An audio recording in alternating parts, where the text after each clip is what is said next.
அதாவது தூரத்து பச்சை கண்ணுக்கு வெளிச்சம் அப்படின்னு சொல்லுவாங்க. இக்கரைக்கு அக்கறை பச்சை அப்படின்னு சொல்லுவாங்க. சில நேரங்கள்ல அந்த காடு கரைகள், மலை காடுகள்லாம் பார்க்கும்பொழுது, ஆஹா! என்ன ஒரு அழகு! பச்சை பசேல்னு புற்களும், செக்கச்செவேல்னு செடிகளும் அப்படின்னு சொல்லி அப்படியே போய் ரசிக்க பக்கத்துல போனா, என்னடா அது தூரத்துல பார்க்கும்போது அழகா இருந்துச்சு, பக்கத்துல இருந்து பார்க்க பயங்கரமா இருக்கு. அப்பப்பப்பா! இந்த படம் பிடிக்கும் அப்படின்னு சொல்லுவோம். அதே மாதிரி தான் சில மனிதர்களை தூரத்து பார்க்கும்போது, நம்மளுக்கு மட்டும் தான் பிரச்சனை இருக்கு. அவனுக்கு இல்லையா மனுஷன் சந்தோஷமா வாழ்றான் அப்படிங்கிற மாதிரி தோணும்.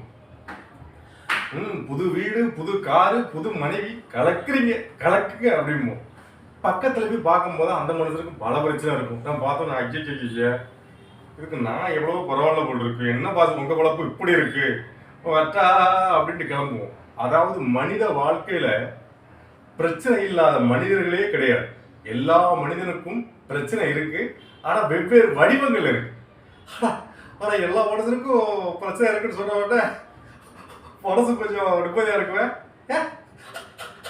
மனசு பேர்ல அப்படிதானப்பா.